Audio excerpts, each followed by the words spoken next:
यार उससे तो मतलब अगर हम सल्फर वाले ओर्स को मतलब ऑक्साइड में कर देते हैं तो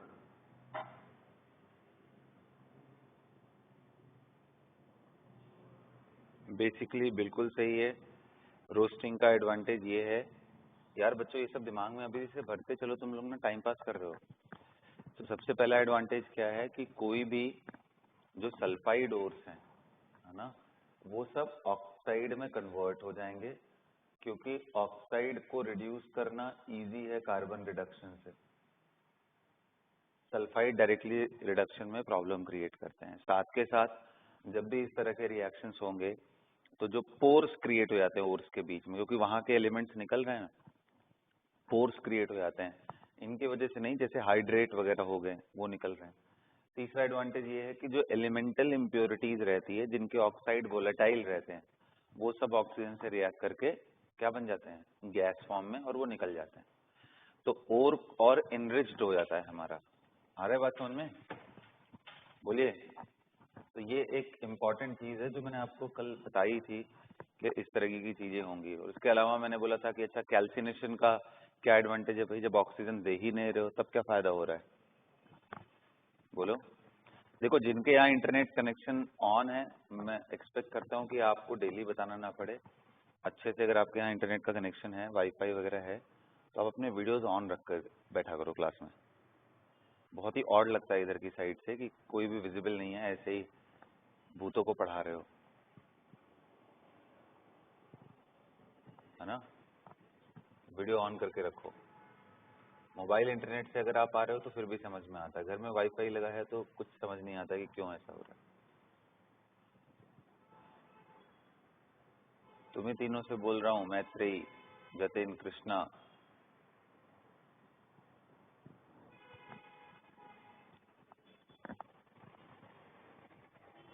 ओके, तो सर मेरा थोड़ा अनस्टेबल सा है। चलो कोई बात नहीं। मैत्रेयी के घर में तो अच्छा सा इंटरनेट है। यस सर, एक मिनट ऑन करिए। चलो, रिकॉर्डिंग इन प्रोग्रेस। तो बच्चों, लास्ट क्लास में हम लोगों ने एडवांटेज ऑफ हीट ट्रीटमेंट देखा था। तो ये भी प्रायर टू रिडक्शन प्रोसेस, अभी हम रिडक्शन पे नहीं पहुंचे। तो हीट ट्रीटमेंट में दो पार्ट थे, एक था कैल्सिनेशन और दूसरा क्या था, रोस्टिंग। डिफरेंस क्या है दोनों में? कैल्सिनेशन का मतलब बिना ऑक्सीजन के प्रेजेंस में जब हम किसी ओर को गर्म करते हैं, क्या फायदा होता है? तो भाई सिंपल हीटिंग से भी कई सारे ऐसे कंपाउंड हैं जो ब्रेक कर जाते हैं, जैसे कार्बोनेट, कैल्शियम कार्बोनेट अगर गर्म करो तो ये ब्रेक डाउन हो जाएगा, CO2 निकल जाएगा। यहाँ तक कि बच्चों ना, सल्फेट को भी अगर बहुत स्ट्रांगली अगर आप हीट करो ना, सल्फेट को भी, जैसे ये एक बड़ा कई बार पूछता है कि FeSO4 को गर्म करो तो क्या बनता है, तो बनना चाहिए FeO प्लस SO2 और SO3 निकलना चाहिए। SO3 अच्छा होता नहीं है, O2।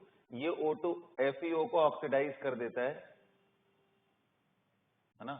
ऑफ कोर्स SO3 भी निकलता है। बेसिकली क्या होता है, निकलता है SO3 है, और SO3 बहुत स्टेबल नहीं होता है, तो ये SO2 प्लस O2 में ब्रेक कर जाता है।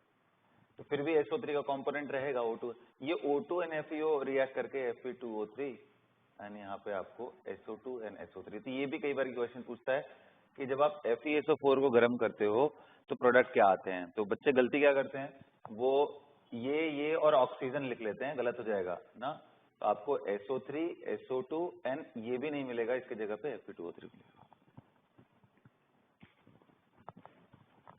ना, ये ध्यान रखना। तो ये सब देखो कैल्सिनेशन के स्टेप्स हैं, बहुत हाई टेम्परेचर पे हमने हीट किया है।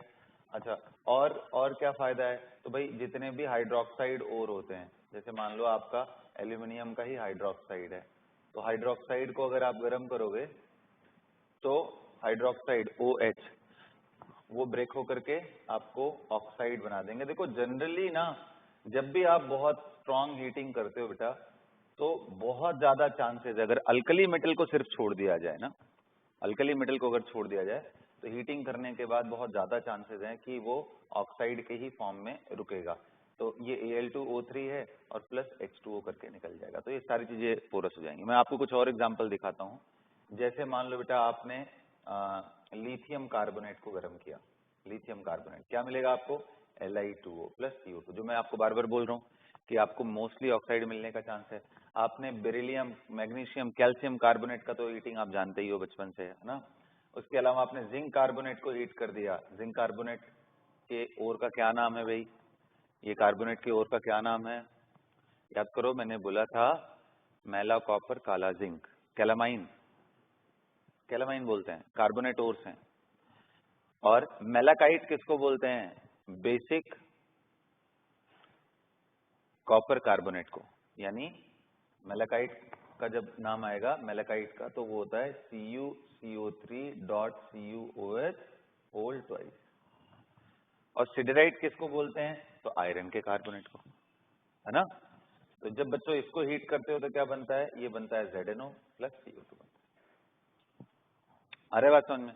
जब आप भी तो देख रहे हो आप बार बार क्या मिल रहा है? ऑक्साइड। यहां तक कि सिल्वर Ag2CO3 अगर इनको भी गर्म करो तो ये Ag2O पहले देते हैं। हालांकि ऑक्साइड भी बहुत ज्यादा स्टेबल नहीं है, अगर आप 400-500 के ऊपर जाने की कोशिश कर रहे हो तो वो भी डिकम्पोज होकर के फ्री मेटल दे देता है। ये बात इस बात को प्रूव करता है कि इनकी एफिनिटी सबसे कम है ऑक्सीजन के लिए।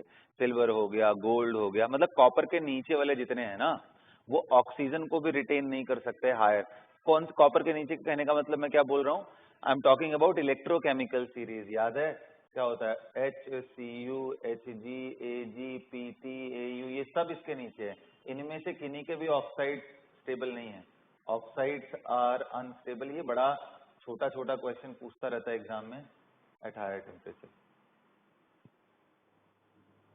तो ये गर्म करने के बाद फ्री मेटल दे देते हैं भाई। इनके इन्हीं प्रॉपर्टी पे एक पूरा केमिस्ट्री का एक सेगमेंट है, ग्रेविमेट्रिक एनालिसिस ना। उसमें मॉलिक्यूलर वेट डिटर्मिनेशन के लिए बड़ा फेमस क्वेश्चन आता है। जैसे मैं आपको एक एग्जांपल देता हूँ। जैसे मान लो कोई आपने एक सिल्वर या फिर आप मान लो H2PtCl6 ले ले, तो क्या हो गया? ये प्लेटिनिक एसिड हो गया। कायदे से इसको ऐसे नहीं दिखाना चाहिए, एसिड है ये, कॉम्प्लेक्स नहीं है, H इसमें उस फॉर्म में नहीं है, तो H2PtCl6 ही मुझे लिखना चाहिए इसको। प्लेटिनिक एसिड है H2PtCl6, ये लिख लिया। अब ये मान लो किसी बेस के साथ कंबाइन कर रहा है। से फॉर एग्जांपल बहुत बड़ा सा बेस है, इधर NH2 है, इधर NH2, तो क्या होगा भाई? ये एक डाई बेसिक चीज है,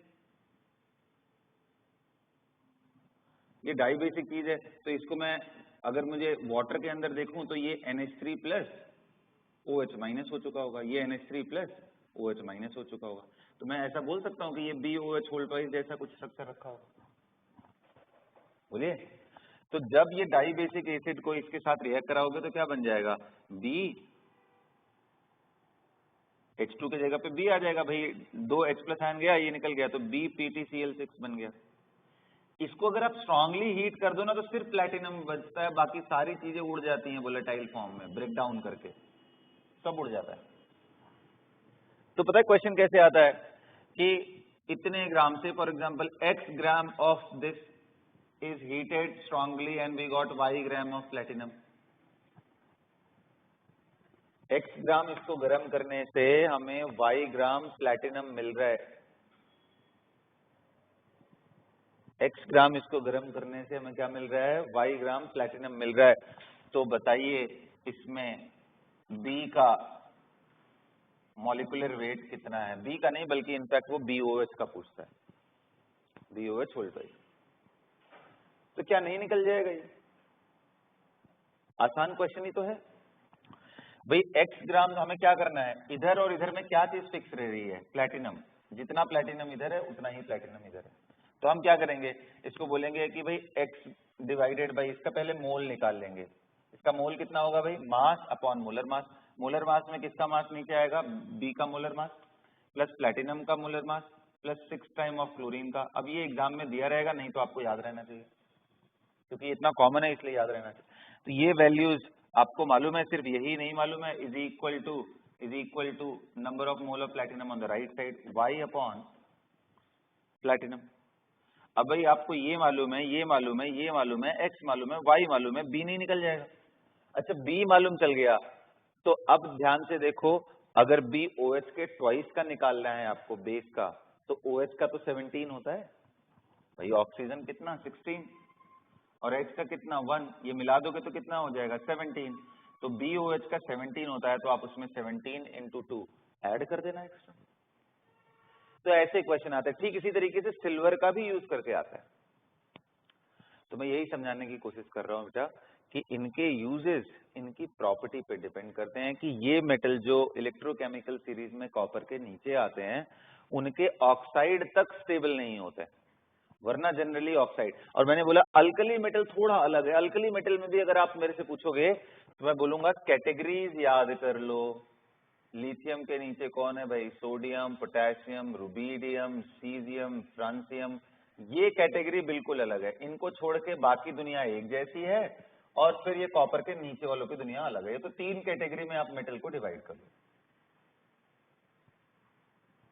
ये 3 अलग अलग कैटेगरी, ये सी टाइप, ये बी टाइप, ये ए टाइप। ये ए टाइप का कहानी अलग थलग हो सकता है क्योंकि ये बहुत ज्यादा आयनिक है ना, बहुत ज्यादा आयनिक, सबसे कम पोलराइजिंग पावर इनका है, सबसे ज्यादा साइज है, इसलिए इनके बिहेवियर बाकियों से अलग होते हैं।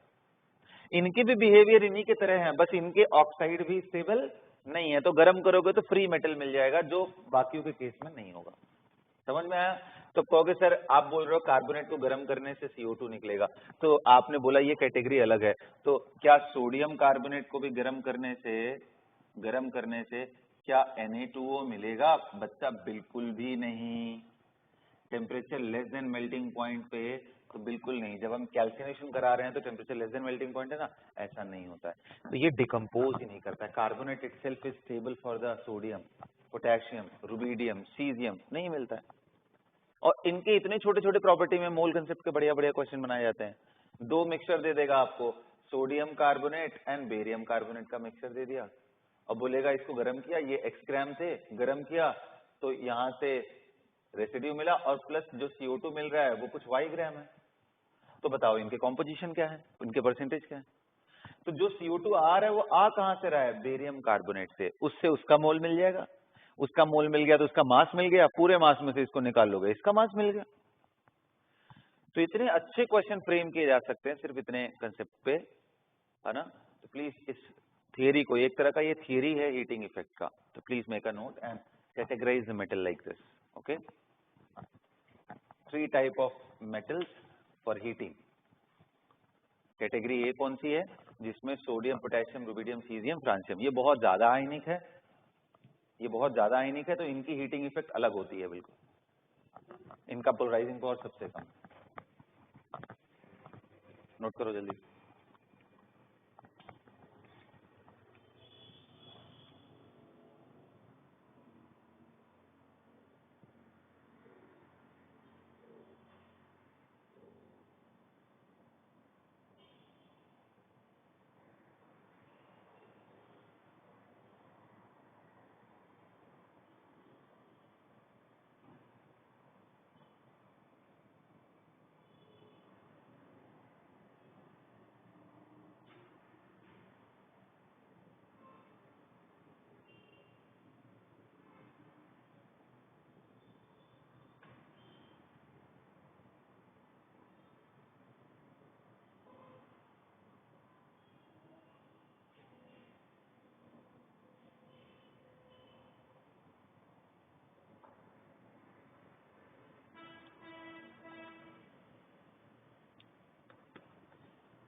आगे बेटा,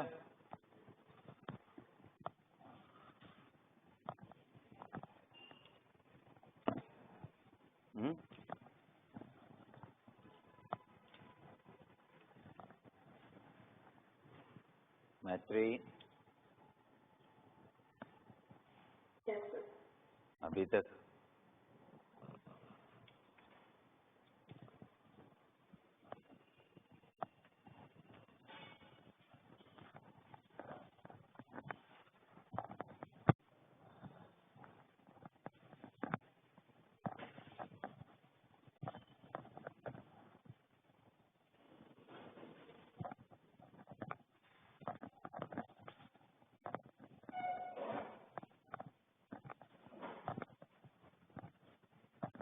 नोटेड एवरीवन? कंप्लीट कर लिया बेटा? मैं मिटा रहा हूँ इसको ना।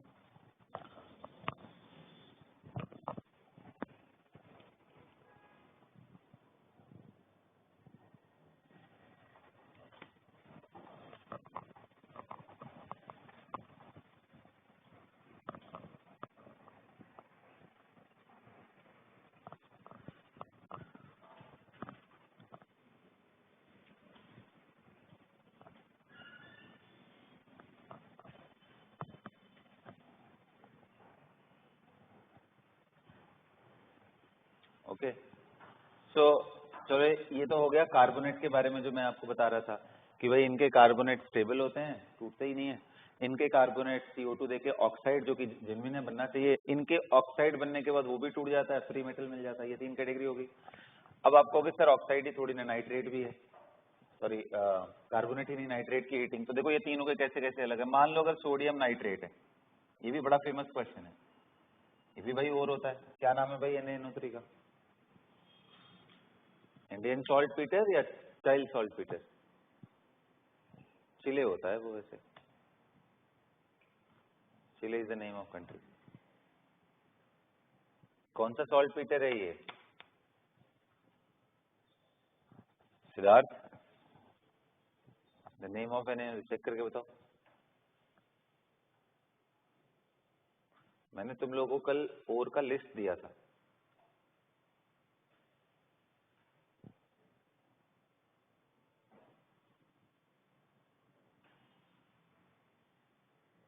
हाँ, जब आप इसको गर्म करोगे तो क्या मिलने वाला है आपको? NaNO2 मिलता है बेटा। ध्यान से, ये सॉलिड ही है। हाँ, ये चिले है।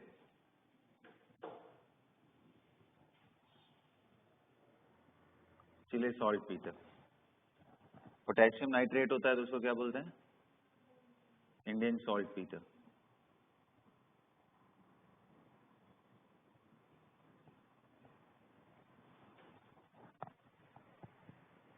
है ना? तो NaNO2 प्लस क्या चीज?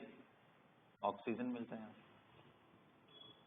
आपको मालूम है ऑक्सीजन क्या है? पैरामैग्नेटिक। और क्या मालूम है आपको? और क्या मालूम है भाई? कलरलेस है। पैरामैग्नेटिक को दूसरे तरीके से और कैसे बोल सकते हैं? Attracted in magnetic field. तो ऐसे कई बार ना ऐसे लिखा रहेगा, compound A on heating gives of a paramagnetic gas which is right, which is colourless. तो आपके दिमाग में तुरंत आना चाहिए कि भाई कलरलेस में पैरामैग्नेटिक गैसेस कौन सी? क्योंकि बहुत सारी गैसेस नहीं है बेटा। गैसेस आपके बहुत लिमिटेड से ही हैं। Oxygen, nitrogen, NO2, CO2, SO2, H2S, ammonia, इस तरह के गैसेस बहुत लिमिटेड हैं जो क्वालिटेटिव एनालिसिस में आते हैं। तो आप हर गैस की प्रॉपर्टी थोड़ा देख लो, ठीक है? तो आपको रोड मैप इनऑर्गेनिक के प्रॉब्लम भी इजी हो जाएंगे। चलो भाई, NaNO3 गर्म किया, NaNO2 मिला प्लस ऑक्सीजन, कलरलेस, ये पैरामैग्नेटिक। ठीक उसी तरीके से पोटेशियम का भी होगा। तो कहोगे कि सर लिथियम का फिर क्या होगा? तो मैंने बोला ना बेटा, वो ऐसा क्लास ऑफ कंपाउंड है, मेटल है, जिनको गर्म करने पे ऑक्साइड ही मिलता है। तो क्या मिलेगा यहाँ पे? ये टूट जाएगा NO2 में और O2 में। इंटरेस्टिंग क्या समझ में आया? दोनों पैरामैग्नेटिक है, बोथ आर पैरामैग्नेटिक। लेकिन इस बार खास बात क्या है? ये कलरलेस है, लेकिन NO2 तो ब्राउन कलर का होता है। याद करो मैंने आपको बताया था, नाइट्रोजन के सारे ऑक्साइड को अगर आप देखो तो सिर्फ 2 ही ऑक्साइड कलर्ड है। कौन सा? एक NO2, दूसरा बताओ भाई, कोई बताओ, दूसरा कौन सा ऑक्साइड कलर्ड है? दूसरा कौन सा ऑक्साइड कलर्ड है नाइट्रोजन का? तो आंसर है N2O3। लेकिन ये बहुत ही अनस्टेबल होता है, लो टेम्परेचर पे ही पॉसिबल है। Low temperature, exist at low temperature, मतलब मच बिलो 0। वरना हायर टेम्परेचर पे क्या होता है? ये ब्रेक डाउन करके NO प्लस NO2 बना देता है। तो ये ब्लू कलर का है,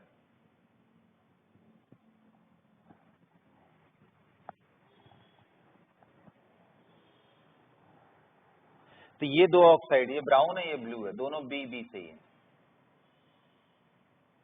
blue and brown. Brown colour का और कौन सा कंपाउंड है हमारे केमिस्ट्री के अंदर? ब्राउन कलर में हमारा ब्रोमीन भी आ जाता है, ब्रोमीन वेपर भी ब्राउन होता है, लिक्विड में भी ब्राउन होता है। और कौन आता है? CrO2Cl2, ये कहां मिलता है?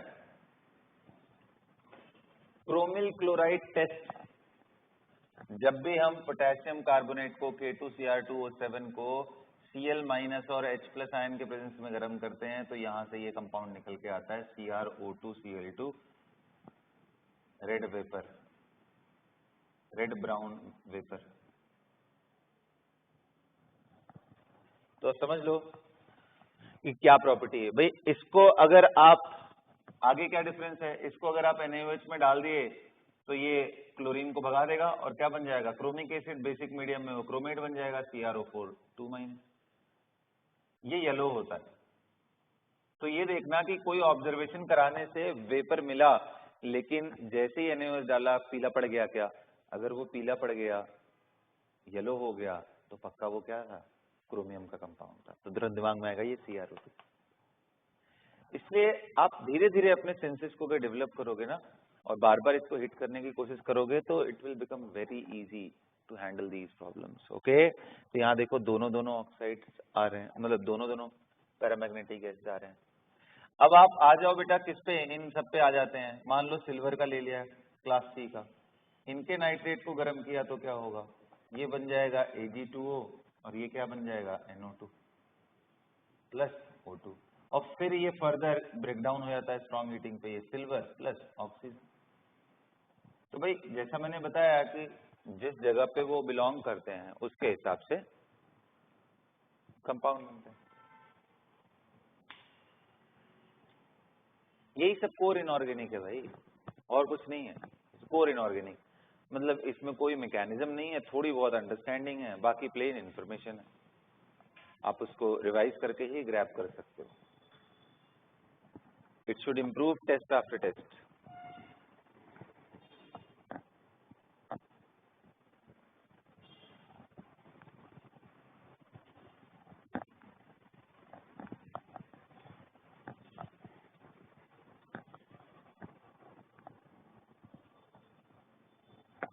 आगे बच्चों चले आगे बढ़े अब। तो ये सारे हीटिंग इफेक्ट, जब हम लोग हीटिंग कर रहे हैं तो उनमें ये सारी चीजें आती हैं। तो हीटिंग को बस अब यहीं पे मैं रोकता हूँ ना, बाकी आपका जो मेन हो जाएगा उसके बाद भी कुछ और बातें करेंगे। अब जो आगे बढ़ते हैं,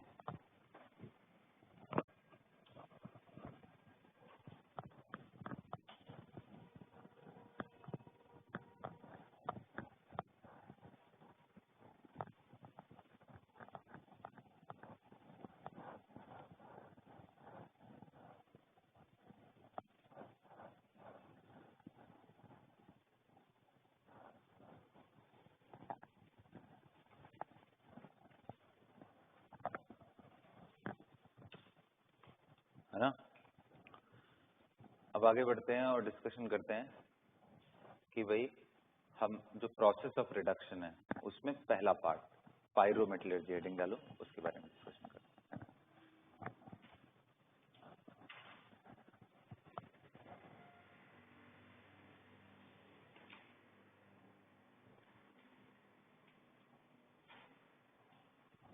पायरोमेटलर्जी,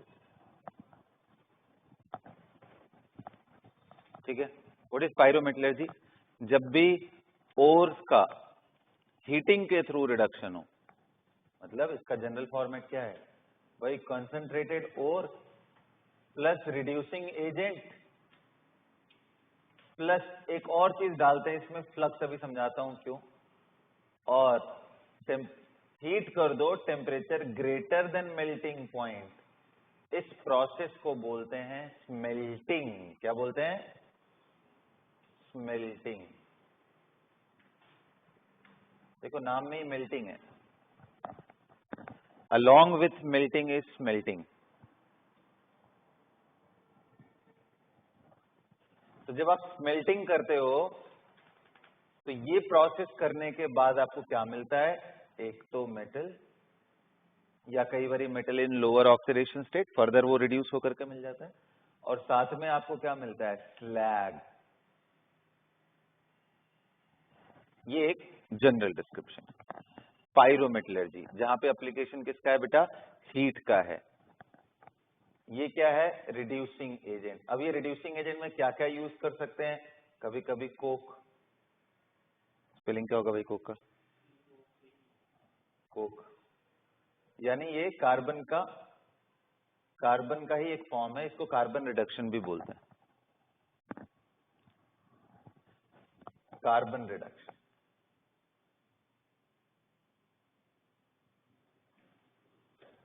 और एक है एल्यूमिनोथर्माइड प्रोसेस या simply thermite process. Aluminium as reducing agent, direct metal को।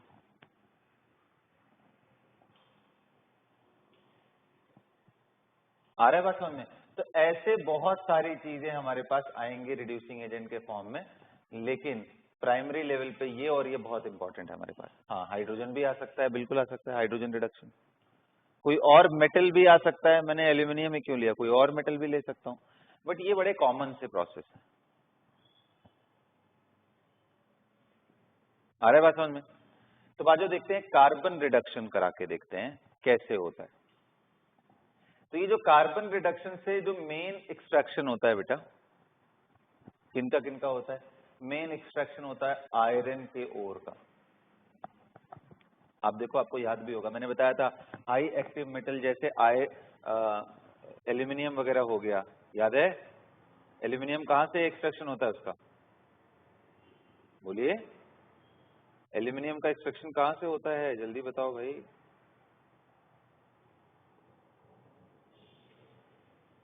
कौन से मेटलर्जी से करते हैं एल्यूमिनियम का एक्सट्रैक्शन। एल्यूमिनियम को पहले कैटेगरी डिवाइड करो, एल्यूमिनियम की कैटेगरी कौन सी है,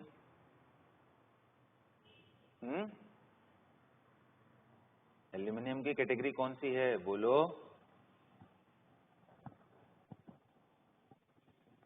एल्यूमिनियम की कैटेगरी अगर इलेक्ट्रोकेमिकल सीरीज में देखा जाए,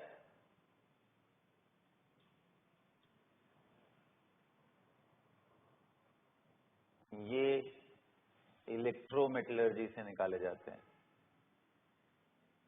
ये बना ही लो यार तुम लोग ना। इसके नीचे वालों का मोस्टली पायरो होता है, किसी न किसी तरीके से, कोई कार्बन रिडक्शन से, कोई हाइड्रोजन से, कोई किसी से ना।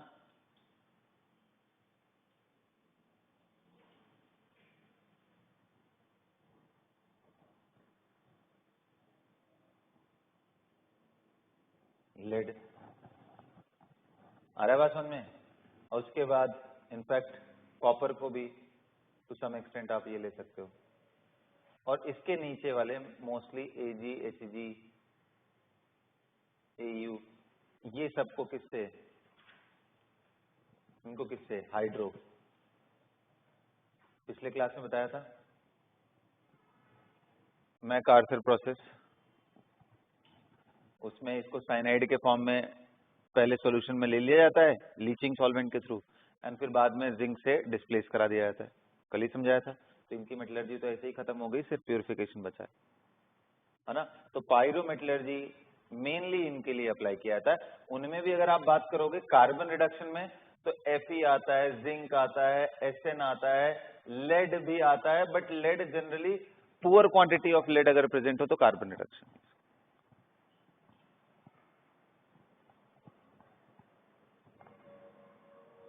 तो Fe, Zn ये इनके लिए प्रिफर्ड है भाई, इकोनॉमिकल है।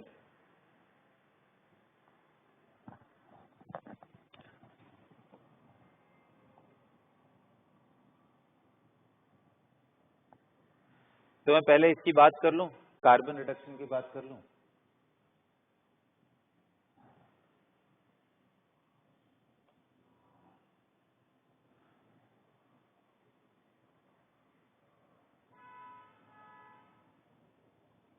तो हेडिंग डालो कार्बन रिडक्शन।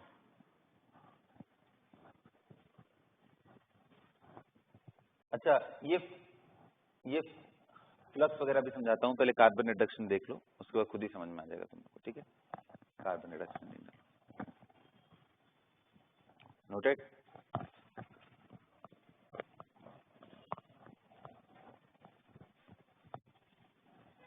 जैसा मैंने बोला कार्बन रिडक्शन में मेनली कौन यूज होता है, मतलब मेनली किसके लिए करते हैं भाई, आयरन हो गया, टिन हो गया, जिंक हो गया, SN, ZN एंड लेड ना। तो अब आयरन का कौन सा ओर है भाई नेचर में, बोलिए कौन सा ओर है नेचर में, दो है सर, मेनली ऑक्साइड ओर्स में अगर मैं बात करूं तो, कार्बोनेट की बात नहीं कर रहा हूं। कार्बोनेट को भी जब हीट ट्रीटमेंट दे रहे होगे तो वो भी आयरन ऑक्साइड में ही तो चेंज हो गया होगा। तो कहने का मतलब मैं लेना चाह रहा हूं कि आयरन का जो प्राइम ओर है, कौन कौन से हैं, दो इंपॉर्टेंट बताया था मैंने, हेमेटाइट एंड मैग्नेटाइट। तो मैं हेमेटाइट ले ले रहा हूं। हेमेटाइट कौन सा फॉर्मूला बताओ, जल्दी बताओ, Fe2O3, ये हेमेटाइट है। Magnetite is a mixed oxide, मैंने बताया था। तो ये हो गया Fe2O3 हेमेटाइट, HAE होता है।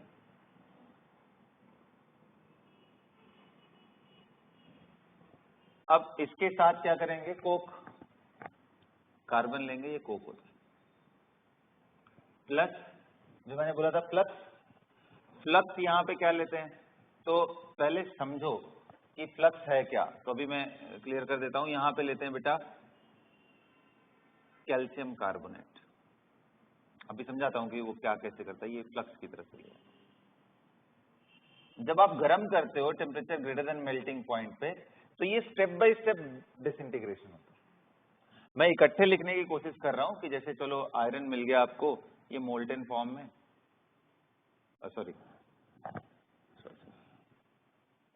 आयरन मिल गया आपको, और क्या मिल गया, ऑफ कोर्स CO मिल गया, carbon is going into CO at higher temperature, and calcium carbonate के मतलब CaCO3 ब्रेक डाउन करके calcium oxide, and calcium oxide आपका क्या बन रहा है, मैं पूरे प्रोसेस को अभी लिखूंगा। कैल्शियम ऑक्साइड ये बना रहा है आपका हाँ जी CaSiO3,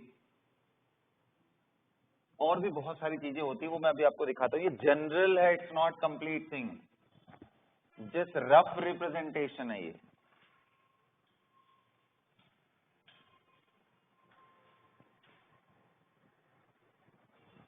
समझाता हूँ कैसे।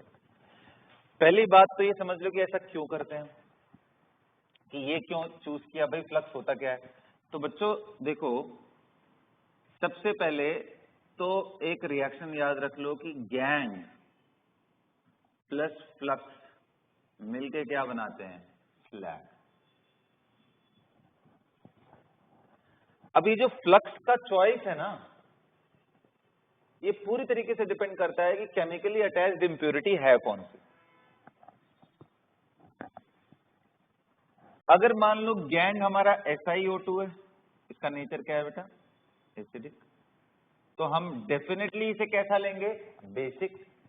बेसिक में क्या ले सकते हैं भाई, कैल्शियम ऑक्साइड ले लो, FeO ले लो, ये भी बेसिक होता है, Fe2O3 ले लो बेटा, बेसिक में कोई भी चीज ले लो यार, Na2O वगैरह जो महंगे पड़ते हैं उनको नहीं लिया जाएगा, जनरली जो इजीली मिल जाए। सबसे आसानी से कौन है, चौक, बड़े आराम से अवेलेबल है। चौक को गर्म करो तो CaO मिल जाता है, इसलिए बड़े कॉमन से हैं। अगर ये प्रेजेंट हो तो कि भाई Fe2O3 प्रेजेंट है, इसका नेचर क्या है, बेसिक, तो इधर क्या रखेंगे हम, एसिडिक SiO। तो देख रहे हो कैसा चॉइस हो रहा है। तो भाई सिंपल है, एसिड बेस नेचर का हम लोग फायदा उठाने की कोशिश कर रहे हैं, है ना, और उसके हिसाब से हम करने की कोशिश कर रहे हैं। तो अब किसमें ये इम्प्योरिटी, मतलब गैंग मतलब क्या है, इम्प्योरिटी, केमिकली अटैच्ड इम्प्योरिटी को मेनली गैंग बोलते हैं, हालांकि सारी इम्प्योरिटी को आप बोल सकते। इम्प्योरिटी अगर ये है तो हम ये यूज करें, इम्प्योरिटी अगर ये है तो हम ये यूज करें। तो कहां कहां पे कौन कौन सी इंप्योरिटी रहती है, तो वो भी ओर पे डिपेंडेंट होता है। थोड़ा दिमाग लगाओ और सोचो, बताओ आयरन का ओर हेमेटाइट में इसका नेचर क्या है, एसिडिक बेसिक नेचर के हिसाब से बताओ इस ओर का नेचर क्या है, याद हो जाएगा ये चीजें। इस ओर का नेचर क्या है आयरन ऑक्साइड का? सर मेटल के ऑक्साइड ज्यादा से ज्यादा क्या होता है एम्फोट्रिक, लोअर ऑक्सीडेशन स्टेट में। भाई बहुत हाई मतलब 5-6 में चला गया तो एसिडिक भी हो सकता है, जैसे manganese in +7 state is acidic oxide के केस में, chromium in +6 state is acidic. वरना लोअर स्टेट में वो ज्यादा से ज्यादा क्या होगा एम्फोट्रिक होगा, वरना मेटल के ऑक्साइड क्या होते हैं बेसिक। तो मैं इसको बेसिक बोल रहा हूं। अगर ये बेस है बेटा तो इसके साथ क्या जुड़ा होगा ऑटोमेटिकली एसिडिक इंप्योरिटीज, तो इसके साथ जुड़ा रहता है SiO2। समझ गए? तो जब हमारा मेन इसकी इंप्योरिटी क्या होती है हेमेटाइट ओर की, सिलिका, लिख लो नोट करके। ये बात समझते हुए कि हमेशा बेसिक इंप्योरिटी के साथ, बेसिक ओर के साथ एसिडिक इंप्योरिटीज, एसिडिक ओर के साथ या एम्फोट्रिक ओर के साथ दोनों चांसेस होते हैं। याद करो मैंने आपको बॉक्साइट बताया था, बॉक्साइट का नेचर कैसा है Al2O3, कैसा नेचर है ये एम्फोटेरिक, इसलिए इसके पास दोनों इंप्योरिटी रहती हैं SiO2 भी और Fe। ये कुछ तरीके हैं पहचानने के। अब भाई बेस के साथ बेसिक इंप्योरिटी क्या करेगा, हो जाए तो अलग बात है भाई, उस रीजन में ऐसा मिल रहा है, बट कॉमन इंप्योरिटीज में अगर और बेसिक है तो उसके साथ इंप्योरिटी कैसी होती है एसिडिक।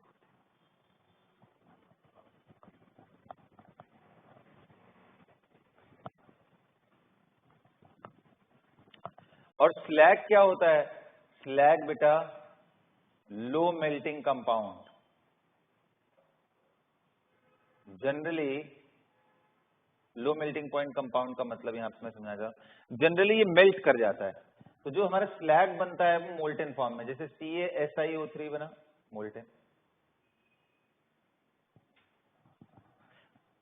है ना, या FeSiO3 बना वो भी मोल्टेन।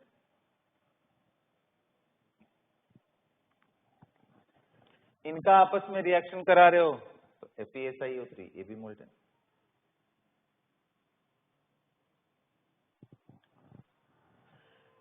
तो कौन सा ओर है उनके साथ ऐसा बनता है, तो एक चार्ट है वो मैं आपको बताता हूं, जैसे आयरन, कॉपर एंड निकल, इनमें क्या क्या चीजें अटैच रहती हैं।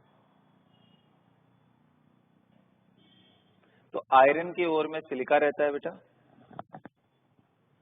कॉपर एंड निकल के ओर में, कॉपर एंड निकल के ओर में FeO की इंप्योरिटी रहती है, कॉपर एंड निकल के ओर में FeO, तो वहां पे सिलिका को आपको यूज करना पड़ेगा। तो जब आप इंडिविजुअल मेटलर्जिकल प्रोसेस पढ़ोगे तो आपको खुद ही आइडिया लगेगा कि क्या क्या है। ठीक है, चलो मिटा दूं अब इसको। हाँ तो ये कंसेप्ट क्लियर हो गया ना, गैंग प्लस फ्लक्स मिलकर क्या बनते हैं स्लैग, ना ये मैंने बहुत रफ रिप्रेजेंटेशन किया था। तो अब आ जाओ इनको देखने की कोशिश, ये बड़ा इंटरेस्टिंग सा चीज है ना।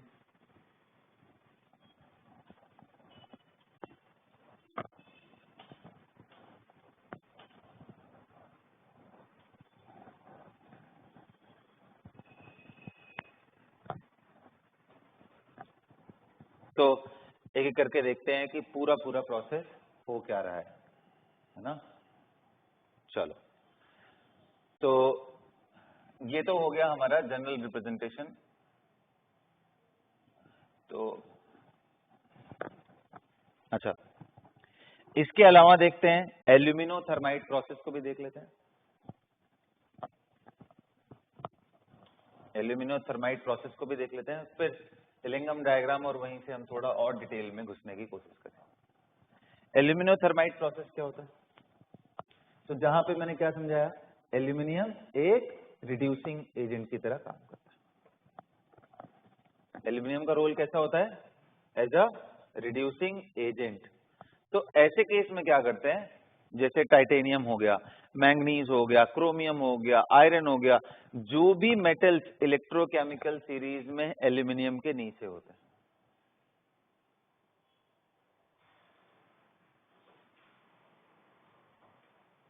हालांकि इलेक्ट्रोकेमिकल सीरीज एक्वस मीडियम में E0 वैल्यू पे बनाई गई है, तो पूरा हूबहू मैच नहीं करता है ये, लेकिन फिर भी काफी हद तक आइडिया देता है।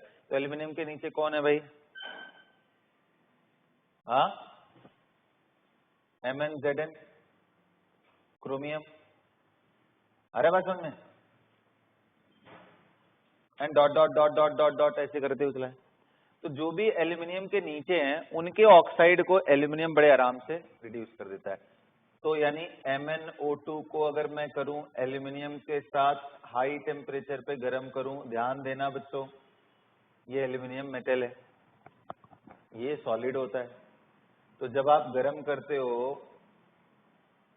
है ना बहुत स्ट्रांगली, तो ये क्या बन जाएगा? मैंगनीज। ध्यान रखना ये लिक्विड स्टेट में जाएगा प्लस Al2O3 बनता है, ये बड़ा इंपॉर्टेंट है। Metals are form in molten state. Metals are, titanium का ऑक्साइड TiO2 एल्यूमिनियम के साथ अगर मैं गर्म करूं स्ट्रांगली, तो ये titanium and that too in liquid state मिलेगा Al2O3।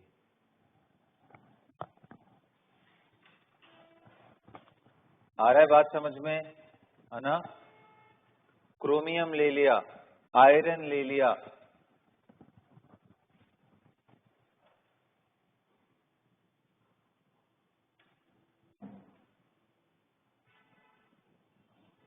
ये सब सॉलिड है। ये क्रोमियम लिक्विड स्टेट में, ये आयरन लिक्विड स्टेट में, Al2O3 बन रहा है, Al2O3 बन रहा है। तो इसका जनरल रिप्रेजेंटेशन अगर करो तो ऑक्साइड और मेटल ऑक्साइड, ये और है, plus reducing agent aluminium forming what? Molten metal plus Al2O3, ये इसका जनरल रिप्रेजेंटेशन।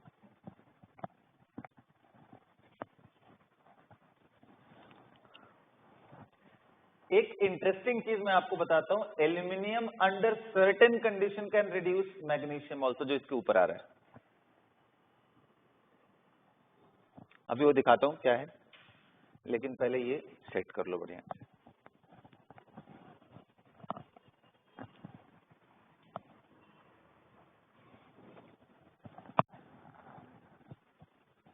तो कहोगे कि सर ऐसा क्यों हो रहा है, मोल्टेन मेटल क्यों बन रहा है? क्योंकि बच्चों एल्यूमिनियम की एफिनिटी ऑक्सीजन के लिए बहुत ज्यादा होती है। ये Al2O3 बनाता है ना, ये delta H is negative and it is highly exothermic,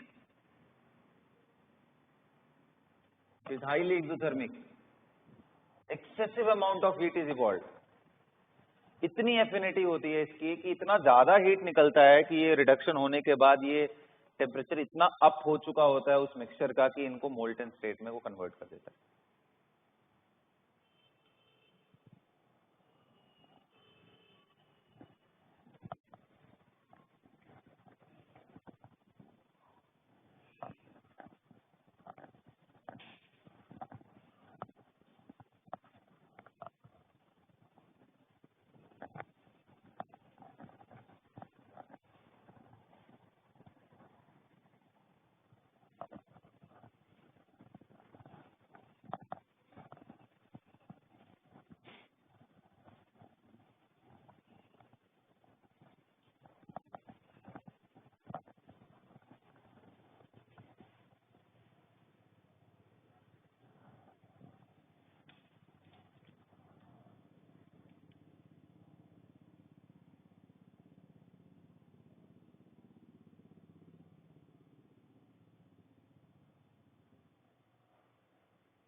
बच्चों हो गया, नोट इट डाउन ना? तो आप लिख लेना ये बात, it is highly exothermic this particular reaction and that's the reason the metals are form in molten state. तो आप अगर ध्यान से देखो, चाहे ये रिडक्शन हो रहा हो कार्बन का, उसमें भी हम ऑक्साइड से सीधा लेके आ रहे हैं मेटल में, इनमें भी देख लो तो ऑक्साइड से सीधा लेके आ रहे हैं। तो क्यों ना हम डेल्टा G का वेरिएशन देख लेते हैं फॉर द ऑक्साइड फॉर्मेशन। और उसके हिसाब से हम पूरे चीजों का प्रेडिक्शन कर देते हैं। और यही variation of delta G for the oxide formation from the element, इन्हीं का जो ग्राफ है टेम्परेचर के साथ, उसी को एलिंगम डायग्राम बोलते हैं। हेडिंग डालो, एलिंगम डायग्राम।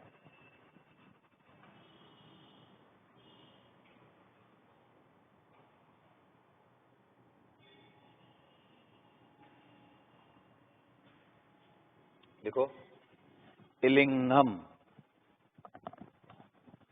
स्पेलिंग देख लेना अपना।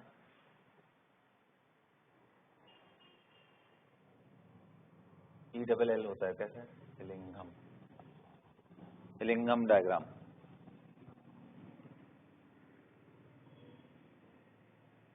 इससे बहुत क्वेश्चन बनता है, बहुत आसान होता है, थोड़ी सी अंडरस्टैंडिंग हो, ये सबसे आसान क्वेश्चंस में से एक होता है एलिंगम डायग्राम का।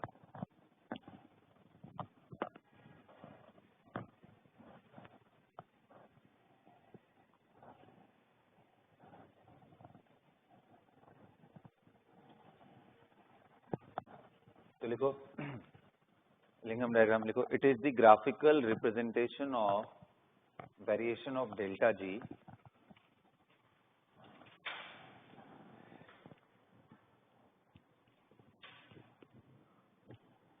for the formation of oxide, for the formation of oxide with temperature. Okay, किसके साथ वेरिएशन है?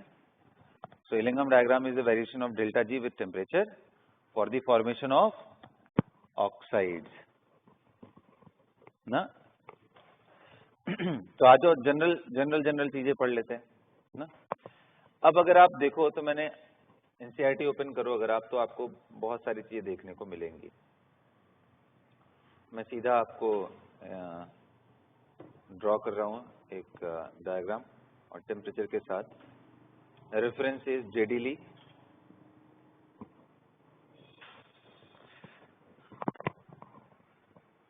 राइट बच्चों, रेफरेंस इज जेडी ली।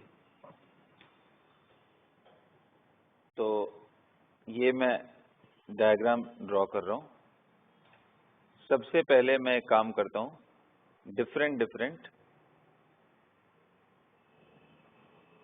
भाई सारे के सारे आपको देखो मैंने शेयर भी किया है। पेज नंबर 185 पे मिलेगा ये कंटेंट, बट आप यहाँ पे देख सकते हो।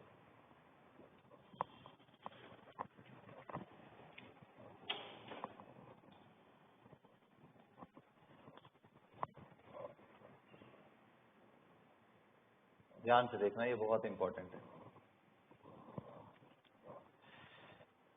Delta G in kilo joule पर मोल, किलो जूल पर मोल।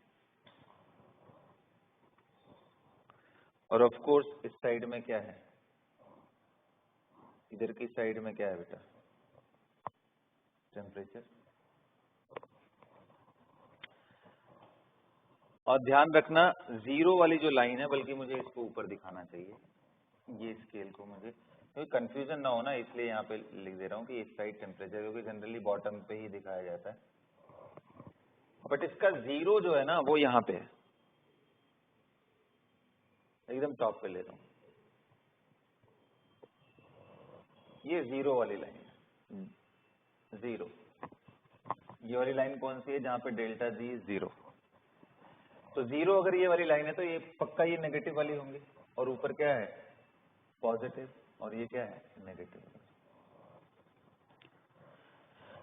तो देखो सिल्वर बहुत ऊपर रहता है, मरकरी अगर मैं इसमें -200 -400 ऐसे करके मैं मार्किंग कर दूं, 2 4 6 8 1000 एंड 1200, तो यानी 6 मार्किंग करनी है, तो मुझे 1 2 3 4 5 6 है ना।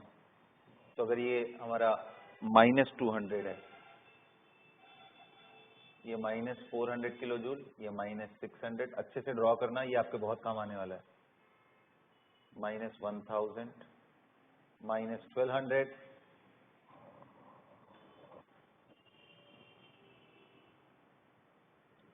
1000 and 1200। तो इनके वेरिएशन की मैं बात करूं तो -200 से भी ऊपर आपका सिल्वर का आता है। Silver is very close to this, तो बहुत कम स्टेबल होता है। ये ऐसा है, दिस इज फॉर सिल्वर। ये ग्राफ किसके लिए है? ये किसके लिए है? सिल्वर के ऑक्साइड फॉर्मेशन के लिए। तो Al Ag plus oxygen forming Ag2O के लिए है ये, ठीक है। ये डेल्टा जी उसका वेरिएशन है विद टेम्परेचर। तो आप देख रहे हो बहुत जल्दी ये 0 के ऊपर है। आपको मालूम है कि फॉर्मेशन ऑफ ऑक्साइड अगर उसका डेल्टा जी नेगेटिव है तो वो स्पॉन्टेनियस होगा। तो आप देखो ये बहुत कम टेम्परेचर जिसको मैं बोल रहा हूं ना, बहुत ही कम टेम्परेचर, ये टेम्परेचर वाली लाइन है ना पूरी।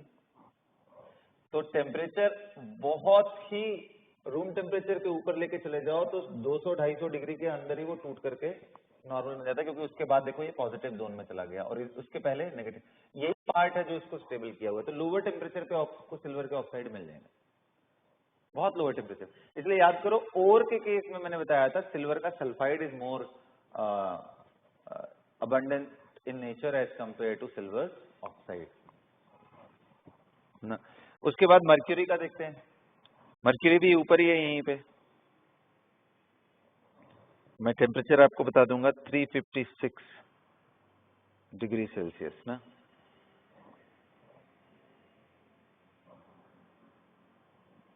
तो पहले ऐसा सीधा जाता है,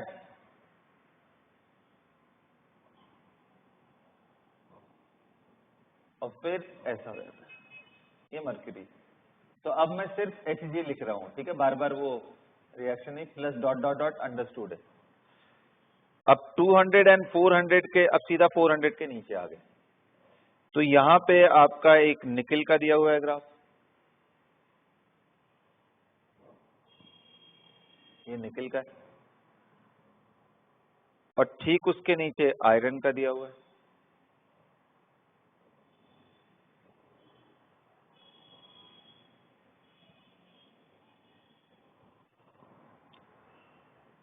और उसके 600-800 के बीच में क्रोमियम है। 800 और 1000 के नीचे में अगर मैं बात करूं, 600 के बिलो था आपका ये, 800 के बिलो टाइटेनियम है, और 1000 के भी बिलो एल्यूमिनियम है, और 1200 के भी नीचे यहां पे आपका मैग्नीशियम भी ऐसे आता है। मैग्नीशियम एक लेवल पे आने के बाद एकदम से शार्प टर्न ले लेता है, और ये एल्यूमिनियम था। अभी मैं बताऊंगा ये अचानक से चेंजेस क्यों आ रहे हैं ग्राफ में।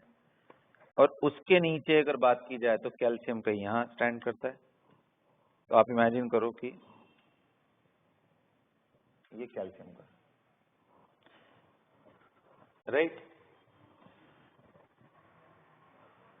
और यहां पे बिल्कुल ही वियर्ड सा है बीच में कार्बन का, मैं उसका अलग से डिस्कशन करूंगा क्योंकि वो आपको कोई कंफ्यूजन क्रिएट ना करे।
नोट करो जल्दी।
1120, ये जो टेम्परेचर मेंशन्ड है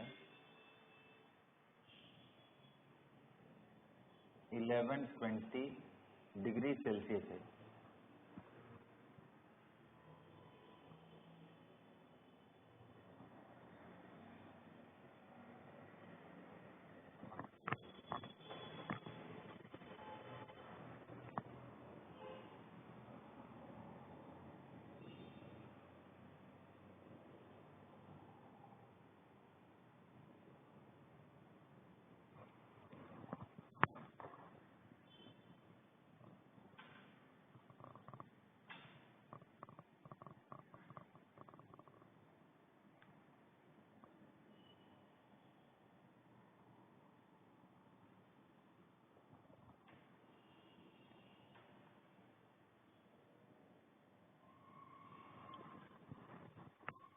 है ना। और ये टेम्परेचर एक बार चेक कर लेना कितना दिया है, एनसीईआरटी में आपको मिल जाएगा, जहां पे मैग्नीशियम एल्यूमिनियम लाइन क्रॉस कर रही है, ये टेम्परेचर कितना दिया है वो चेक करके बताओ तो। एनसीईआरटी है किसी के पास? Quickly check it up.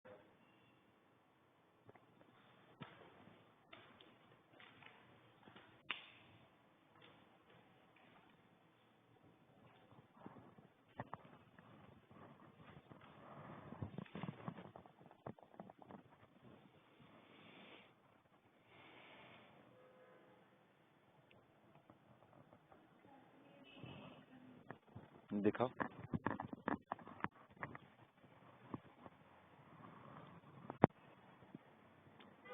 1200 degree Celsius और उसके बीच में है ना।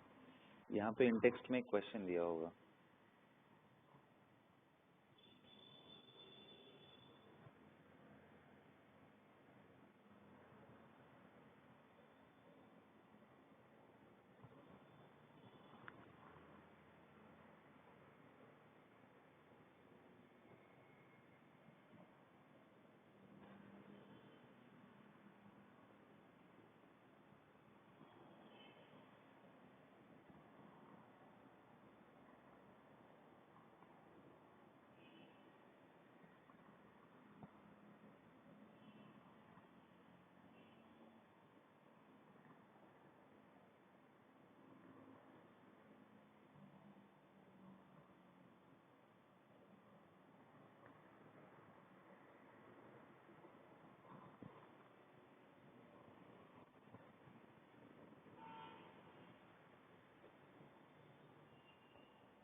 चलो अच्छा, वो वैल्यू नहीं दिया, कोई बात नहीं। कहाँ पे दिया है? नहीं 1300 केल्विन नहीं होगा, सेल्सियस। हाँ 1300 के आसपास होगा वो, 1300-1400 के आसपास होता है ये टेम्परेचर, बट चलो कोई बात नहीं, फिलहाल मैं समझाता हूँ ना। चलो मुझे नोट कर लिया। अब यही सबसे इम्पोर्टेंट पार्ट है, इसको आप समझ जाओ, ये सबसे टेक्निकल है ना।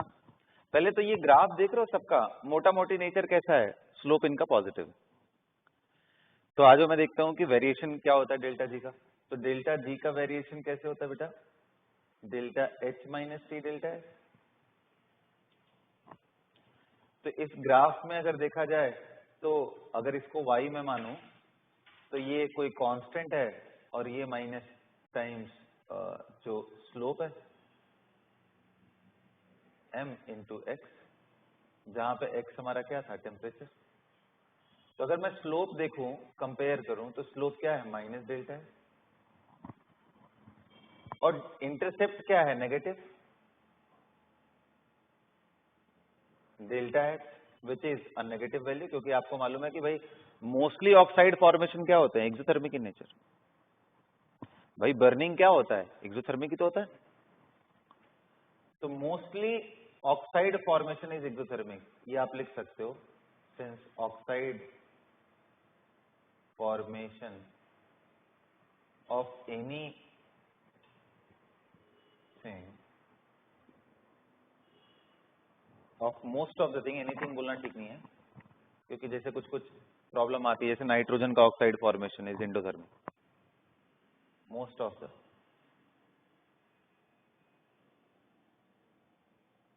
कंपाउंड्स बोल लो या एलिमेंट्स बोल लो इज एक्सोथर्मिक। तो ऑक्साइड फॉर्मेशन बोलूं या इसको बोल दो कंबशन, भाई बर्न होने के बाद ही तो बनता है, तो बर्निंग, तो इसलिए एक्सोथर्मिक होता है, इसलिए डेल्टा एच नेगेटिव। इसलिए देखो सारे के सारे ग्राफ क्या हैं, जीरो के नीचे हैं लोअर टेम्परेचर पे।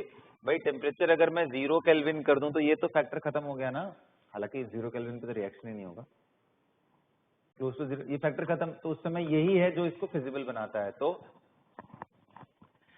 अब गेम यहीं से शुरू होता है। जैसे मान लो बेटा, से फॉर एग्जांपल मैं बात करूं किसकी, आयरन की, तो बताओ भाई आयरन सॉलिड होता है, प्लस जब ये ऑक्सीजन से कंबाइन करता है तो क्या बनाता है, Fe2O3, उसका नेचर क्या होता है, सॉलिड। ये एकमात्र ऐसा चीज है जो गैस है। तो इधर की इंट्रॉपी और इधर की इंट्रॉपी में किधर की इंट्रॉपी ज्यादा है, प्रोडक्ट की इंट्रॉपी ज्यादा है या रिएक्टेंट की इंट्रॉपी ज्यादा है, बोलिए। तो भाई सिंपल सा चीज है, हमें मालूम है कि इंट्रॉपी ऑर्डर में कौन ज्यादा होता है, सॉलिड से ज्यादा लिक्विड, और लिक्विड से बहुत बहुत ज्यादा होता है गैस। तो हमें क्लियरली मालूम है कि इधर भाई गैस प्रेजेंट है, इधर गैस है ही नहीं, तो मैं गैस का ही डोमिनेशन देख लूं, तो क्या मैं बोल दूंगा कि डेल्टा एच क्या है, नेगेटिव, तो स्लोप क्या हो जाएगा, minus delta H which is positive. तो अब समझ आया कि सभी का स्लोप नियरली पॉजिटिव क्यों है।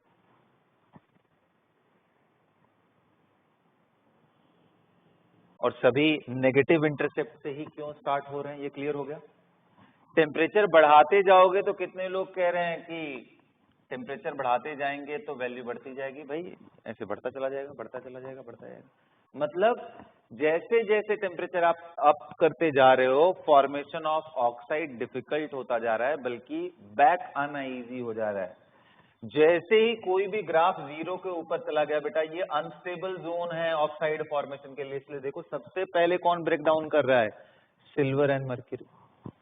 सबसे पहले तो सिल्वर ही ब्रेक डाउन कर गया, देखो समझ में आ रहा है। इसलिए मैं बोल रहा था कि देखो मर्क्यूरी एंड सिल्वर ये सब के ऑक्साइड भी स्टेबल नहीं होते, बोला ना मैंने। तो आप यही रीजन है, वो आप यहाँ मार्क कर सकते हो। प्लेटिनम वगैरह आप सोच लो, प्लेटिनम गोल्ड वगैरह सब यहीं पे होता है। तो कई बार ना इस पे ही क्वेश्चन आया था कि भाई किसका ऑक्साइड इजिली डिकम्पोज करेगा, क्वेश्चन आ जाएगा। अब मान लो उसमें सिल्वर मर्क्यूरी गायब हो गए, उसने निकिल लिख दिया, आयरन लिख दिया, क्रोमियम लिख दिया, टाइटेनियम। तो आंसर अगर आपको ये ध्यान है तो आप ऐसे कर सकते हो,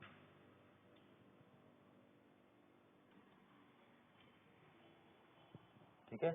अगर आप देखो स्ट्रिक्टली ये इलेक्ट्रोकेमिकल सीरीज फॉलो नहीं कर रहा है। आप देखो निकिल ऊपर है, आयरन नीचे, एक बार चेक करते हैं।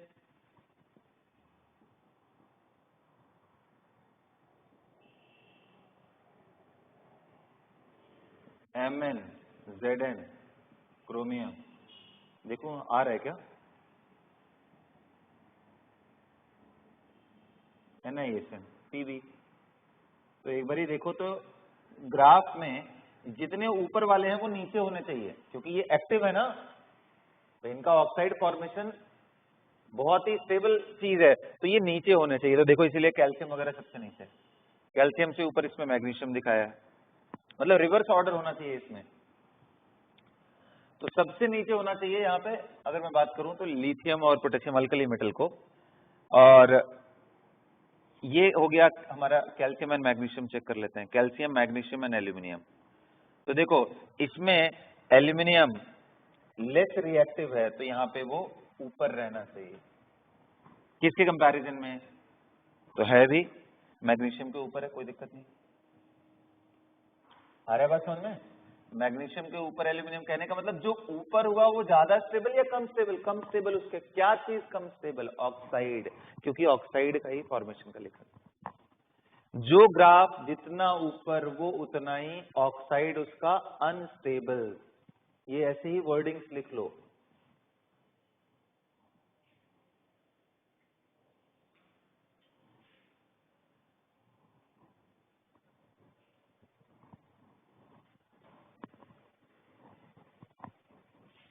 जो ग्राफ जितना ही ऊपर आएगा उसका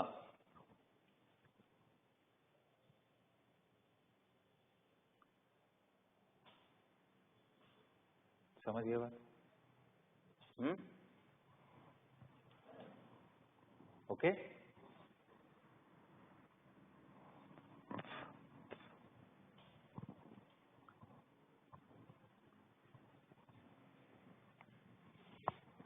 चलिए बच्चों, तो उस हिसाब से अगर देखा जाए तो आयरन एंड निकिल में आयरन ज्यादा एक्टिव मेटल है, निकिल कम एक्टिव है। कम एक्टिव का मतलब इसका ऑक्साइड कम स्टेबल होगा, तो ये ऊपर रहना चाहिए। क्या ऊपर है? हाँ है, तो ठीक है। ये मतलब मोटा मोटी कर रहा है, मुझे लग रहा था कि शायद वहां उलट दिया है, और ठीक ही है, कोई दिक्कत नहीं है। क्रोमियम आयरन से भी ज्यादा नीचे होना चाहिए, एक्टिव है, तो क्रोमियम आयरन से नीचे है भी ना। टाइटेनियम वगैरह का तो खैर इसमें मैंने डिस्कशन ही नहीं किया, समझ गए। तो निकिल के नीचे टिन एंड लेड, तो टिन एंड लेड कहीं यहां बीच में आ रहे होंगे। ये क्लियर हो गया? इलेंगम डायग्राम का एक क्लैरिटी आ गया आपको? बोलिए। अच्छा, अब क्वेश्चन ये आता है कि भाई सिंपल सा क्वेश्चन आता है, कौन सा प्रोसेस फिजिबल है, ऐसे क्वेश्चन आते हैं ना। तो मैं आपको कुछ एग्जांपल दिखाता हूं। कौन सा प्रोसेस फिजिबल है, मतलब जब सारे के सारे ऑक्साइड फॉर्मेशन के बारे में ही दिया हुआ है, सारा का सारा ऑक्साइड के फॉर्मेशन के बारे में दिया हुआ है, तो कभी कभी क्योंकि एक फॉर्म कर रहा हो दूसरा रिड्यूस कर रहा हो, जैसे मैंने ऐसे लिखा था कि aluminium solid plus metal oxide, जैसे Fe2O3, इधर से क्या बन जाए, ये आयरन प्लस एल्यूमिनियम ऑक्साइड। क्या ये फिजिबल है? या ठीक इसका उल्टा, कहने का मतलब भाई एल्यूमिनियम ऑक्साइड हो और आयरन उसको रिड्यूस कर दे। तो देखो, अगर आपको लिंगम डायग्राम नहीं भी याद हो बच्चों, तो भी आप बोल सकते हो कि भाई इलेक्ट्रोकेमिकल सीरीज में एल्यूमिनियम की रिएक्टिविटी ज्यादा होती है एज कंपेयर टू आयरन, मतलब बेटर रिड्यूसिंग एजेंट है, तो यार एल्यूमिनियम ही इसको रिड्यूस करेगा। अब आपके सामने लिंगम डायग्राम है, वहां से भी चेक कर लो कि भाई हमें जिस प्रोसेस का डेल्टा जी नेगेटिव हुआ वो फिजिबल होगा, जो पॉजिटिव हुआ वो नॉट फिजिबल। तो आ जाओ एल्यूमिनियम एंड आयरन का हम ग्राफ देखते हैं। तो हमें पता चला कि भाई आयरन कहीं यहां है और एल्यूमिनियम कहीं यहां है। तो चलो ये टेम्परेचर पे मैं बात कर ले रहा हूँ। ये कौन सा टेम्परेचर? नियरली 600-700। आगे भी बात कर सकते हैं। 600-700 डिग्री पे हमने देखा कि एल्यूमिनियम का जो ऑक्साइड फॉर्मेशन का डेल्टा जी है is more negative, is coming somewhere 1000 and 1200 के बीच में। तो मान लो मैंने 1100 ले लिया, तो एल्यूमिनियम से we know that Al plus O2 forming Al2O3 by graph I can say that वो -1100 किलो जूल है। जबकि आयरन से ऑक्साइड बनने में जो वैल्यू आ रही है वो 400 एंड 600 के बीच में, तो मैं मान ले रहा हूं 500 है Fe2O3। ये डेल्टा जी -500। बच्चों मैं फॉर्मेशन की बात कर रहा हूं, तो इनको फिक्स रखते हुए इनको चेंज कर लेता हूं। 2Al, ये 3/2O2, ये 3 ऑक्सीजन, तो यहाँ 3/2 कर ले रहा हूं, यहाँ पे 2 आयरन हो गया। हमें किस चीज का रिएक्शन चाहिए? हमें तो ये चाहिए इसके लिए। तो मतलब अगर इसको भी मैं बैलेंस कर लूं, तो जरा एक बार चेक करो तो 2 एल्यूमिनियम, यहाँ 2 आयरन, इज दैट बैलेंस्ड? आप बताओ इसका डेल्टा जी का वैल्यू कैसे मैं लिखूंगा, अगर आपको ये पहला रिएक्शन और ये दूसरा रिएक्शन मालूम है तो हिस लॉ लगाएंगे। भाई जैसे डेल्टा एच के लगाते हैं वैसे किसी भी स्टेट फंक्शन के लिए हम हिस लॉ लगा सकते हैं। वो इंट्रोपी के लिए भी लगा सकते हैं, डेल्टा एच के लिए भी, डेल्टा जी के लिए भी। तो देखो यहाँ पे क्या है, 2Al, यहाँ से Al2O3। मुझे Al2O3 किधर चाहिए? राइट साइड में। मुझे Al2O3 किधर चाहिए? राइट साइड में, तो ये राइट साइड में है, यही चाहिए। कोई चेंजेस करना है कोफिशिएंट में? नहीं सर, तो इसको एज इट इज। इसका मतलब कि इस रिएक्शन का delta G will be equal to delta G1। अच्छा लेफ्ट साइड में हमें क्या चाहिए, Fe2O3। क्या कोई चेंजेस करने हैं? नहीं सर, लेकिन लेफ्ट में तो मतलब माइनस, उल्टा करना है। उल्टा करोगे तो क्या आ जाएगा, माइनस डेल्टा जी। तो डेल्टा G1 कितना है भाई, माइनस 1100। डेल्टा G2 कितना है, माइनस 500। तो करोगे तो कितना आ गया, माइनस 1100 प्लस 500। अब भाई एक बार निकाल लिया ना, कितना है, -6 के आसपास। तो नेगेटिव आ रहा है ना, मतलब ये प्रोसेस फिजिबल है।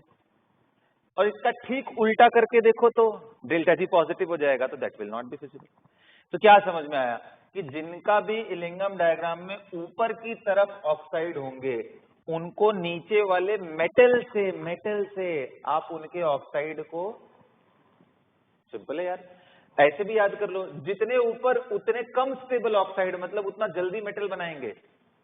तो ऊपर वाले ऑक्साइड को नीचे वाले मेटल से हम रिड्यूस कर सकते हैं। इतना तबीयत नहीं भी ध्यान हो बच्चों, तो आप बड़े आराम से इलेक्ट्रोकेमिकल सीरीज की मदद से भी कर सकते हो कि भाई इलेक्ट्रोकेमिकल सीरीज में क्या होता है, लिथियम सर्वोपरि है रिड्यूसिंग पावर में, इसके बाद पोटेशियम, फिर मतलब अल्कली मेटल सबसे स्ट्रॉन्ग, अल्कलाइन अर्थ मेटल भी आ जाते हैं बीच में, फिर उसके बाद आपका एल्यूमिनियम आता है, उसके नीचे सारी चीजें आती हैं। तो आप सोचो वो सब अच्छे रिड्यूसिंग एजेंट है, तो ऐसे भी कर लेंगे।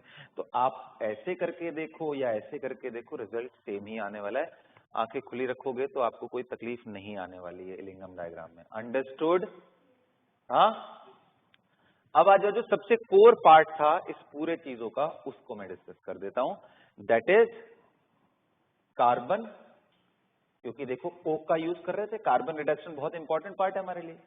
तो हम तो अभी तक सारे मेटल का देख रहे हैं ना, कार्बन कहां स्टैंड करता है इस पूरे ग्राफ में, कार्बन कहां स्टैंड करता है। अच्छा ये क्लियर हो गया ना।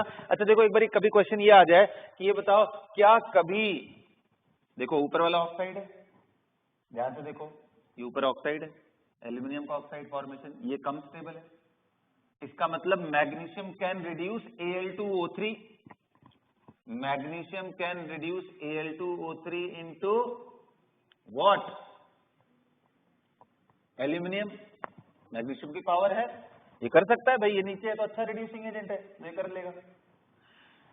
लेकिन कितने लोग बोल रहे हैं सर पता है ये टेम्परेचर के बियॉन्ड चले जाओ। कौन सा टेम्परेचर? इंटरसेक्टिंग पॉइंट, इसके बियॉन्ड चले जाओ। तो अब एल्यूमिनियम का ऑक्साइड ज्यादा स्टेबल हो गया, मैग्नीशियम का ऑक्साइड कम स्टेबल हो गया। तो ऐसे केस में मैग्नीशियम ऑक्साइड को एल्यूमिनोथर्माइड प्रोसेस से भी रिड्यूस। ये जादू कैसे हो गया? Just because of the slope change. पता है ये क्या हो रहा है, ये फिनोमेना पे ये इसका मेल्टिंग पॉइंट हो गया। तो जो मैग्नीशियम पहले सॉलिड था, जब टेम्परेचर में बढ़ाता चला गया, तो 1120 डिग्री सेल्सियस पे, 1120 डिग्री सेल्सियस पे ये मैग्नीशियम मोल्टेन स्टेट में चला गया। तो बच्चों बताओ, अगर मैग्नीशियम सॉलिड Mg सॉलिड से मैं अगर ऑक्साइड बनाऊं MgO सॉलिड, तो इसका स्लोप कुछ आ रहा होगा, और मैं बोल दूं ये लिक्विड हो गया, तो बताओ MgO सॉलिड में क्या ये दोनों स्लोप सेम होंगे? तो कितने लोग कह रहे हैं सर पहले यही गैस था, इधर सॉलिड था, अब इधर ये भी सॉलिड था, अब इधर गैस एंड लिक्विड आ गया, तो अब एंट्रोपी इधर वाले साइड की और बढ़ गई, तो delta S is more negative. तो मतलब अगर ऐसा मान लो कि ये -50 है, तो ये कुछ हो गया -70 के आसपास। तो मोर नेगेटिव अगर डेल्टा एस हुआ तो स्लोप मोर पॉजिटिव हो गया। तो इस वजह से देखो जो स्लोप जा रहा था और पॉजिटिव हो गया, तो और ऊपर की तरफ चला गया। तो ये जो स्पाइक है स्लोप के अंदर, ये कौन सी फिनोमेना को डिस्कस कर रहा है? फेज चेंज हो गया, मोस्टली मेल्टिंग ही मानो, सब्लिमेशन भी हो तो चलेगा, लेकिन मोस्टली मेल्टिंग। भाई मेटल मेल्ट होते हैं ना, तो ये मेल्टिंग पॉइंट, जहां जहां पे ये इसका मेल्टिंग पॉइंट है कैल्शियम का, तो इसके मेल्टिंग की वजह से अचानक से स्लोप चेंज हुआ और ये इसको क्रॉस कर गया। तो इसलिए ये मिरेकल सिर्फ इस वजह से हो रहा है। तो मतलब आप कह सकते हो कि molten magnesium at a higher temperature can reduce, sorry, aluminium can reduce molten magnesium oxide at higher temperature in molten form. मतलब इसके बाद देखो मैग्नीशियम भी, और याद करो एल्यूमिनोथर्माइट में मैंने बताया था कि इतना ज्यादा स्ट्रॉन्ग ये रिड्यूसिंग एजेंट होता है, इतनी ज्यादा हीट निकलती है कि मोस्टली सबको पिघला जाता है, लेकिन मैग्नीशियम को ऐसा कर पा रहा है, ये थोड़ा स्ट्रेंज था। तो अब ये समझ में आ गया, ये स्लोप चेंज होने की वजह से ऐसा होता है। अंडरस्टूड? हाँ, अब आ जाओ बच्चों, डिस्कशन कर लेते हैं कार्बन का भी।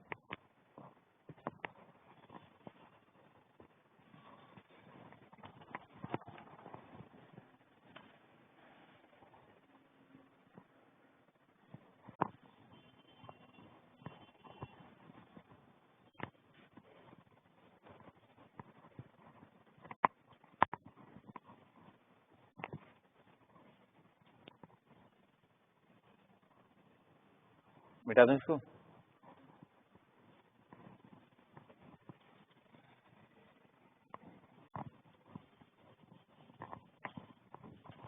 देखो कार्बन इस पूरे ग्राफ में जो कार्बन का पोजीशन है वो मैं आपको दिखा दे रहा हूं।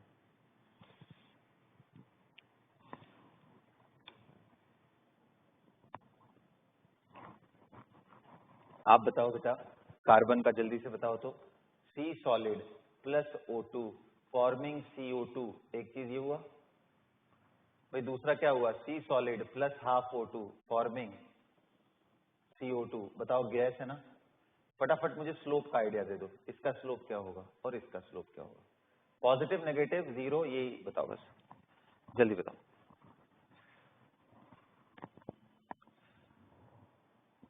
जल्दी बोलो।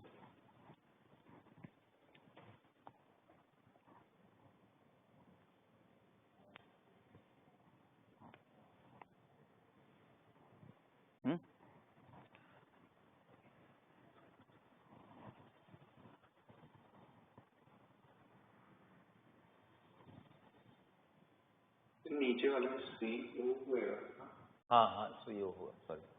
बताओ बताओ बताओ बताओ, जल्दी बताओ। अरे इसका स्लोप बताओ ना यार, इधर एक मोल गैस हो गया, इधर एक मोल गैस हो गया, tending to zero.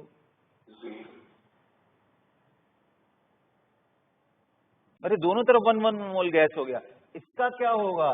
Delta S. ध्यान से देखना, इधर 1 मोल हो गया गैस का और इधर हाफ मोल गैस। तो भाई इस बार इधर की एंट्रोपी ज्यादा हो गई रिएक्टेंट से, तो इसका डेल्टा एस। बाप रे, तो इसका स्लोप नेगेटिव, इसका स्लोप जीरो। तो कार्बन, अगर मुझे सही ध्यान आ रहा है तो 3 और 400 के बीच में रहता है ये, यानी यहां पे कहीं। कार्बन का ग्राफ ऐसे जाता है। ये क्या है? This represent C plus O2 forming CO2। देख रहे हो, फ्लैट बिल्कुल। अरे समझ आया? और हाफ O2 वाले का ग्राफ बड़ा ही इंटरेस्टिंगली ऐसे जाता है।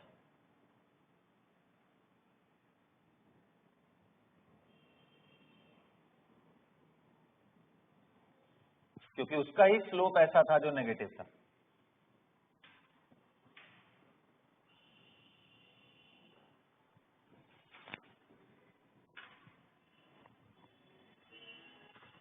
तो इंटरेस्टिंग चीज देख रहे हो आप, ये जो टेम्परेचर है ना, ये टेम्परेचर, ये इसको आप नोट कर लेना, ये आता है 710 डिग्री सेल्सियस, जहां पे CO2 के फॉर्मेशन कार्बन से और CO का फॉर्मेशन एक दूसरे में इंटरसेक्ट करते हैं। तो अब आप ध्यान से देखो बेटा, लोअर टेम्परेचर, तीनों को ही एक साथ इंटरसेक्ट कराया। किन तीनों को?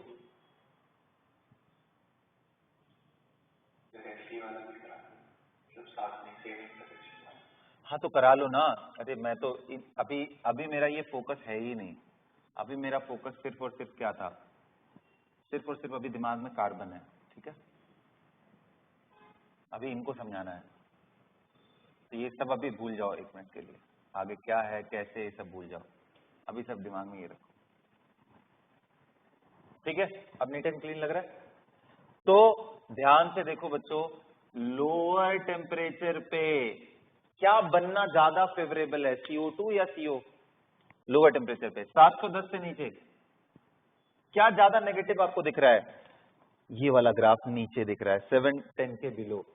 तो यानी अगर आप टेम्परेचर 600 पे कोई चीज करा रहे हो जिसमें carbon as a reducing agent काम कर रहा है तो CO2 प्रोड्यूस होगा। और हायर टेम्परेचर की बात करो तो ये नीचे चला गया, ये मोर स्टेबल हो गया CO, तो CO बन जाएगा। इधर CO बनता है और इधर CO2 बनता है। देखो दोनों का रिएक्टेंट सेम ही था ना, कोक। तो कोई भी ऑक्साइड ले लो Fe2O3 का ही प्लस कार्बन, लो टेम्परेचर मतलब temperature less than 710 degree Celsius पे CO2 बनेगा यहाँ पे, और साथ में मेटल आयरन या इसके। और वहीं Fe2O3 प्लस कार्बन और टेम्परेचर ग्रेटर देन 710 डिग्री हो गया बेटा, तो ये CO बनता है। ये इंपॉर्टेंट चीज है आपके लिए। इसलिए ब्लास्ट फर्नेस में टेम्परेचर की जो कैटेगरी होगी वहां पूछता है इस जोन में, ब्लास्ट फर्नेस में ही कराते हैं ना आयरन का रिडक्शन। पायरोमेटलर्जी के लिए फर्नेस बड़ा इंपॉर्टेंट होता है। तो अब जाकर के आप आयरन की मेटलर्जी पढ़ना, अब आपको पूरा क्लैरिटी आ जाएगा। इसलिए कई जगहों पे कार्बन के ग्राफ को ऐसे दिखाया गया है, ऐसे और फिर ऐसे दिखा दिया है। अब आप समझो वो क्यों ऐसा बताना चाह रहा है कि ये CO2 वाला जोन है और ये CO वाला जोन है। क्योंकि भाई जो नीचे रहेगा वही फेवरेबल होगा ना, CO2 थोड़ी ना निकलेगा। मोर डेल्टा G नेगेटिव इसका है तो यही निकल रहा होगा। समझ गए? तो इसी के साथ बच्चों पूरी तरीके से आपका इलिंगम डायग्राम खत्म हुआ। So that's all for class today.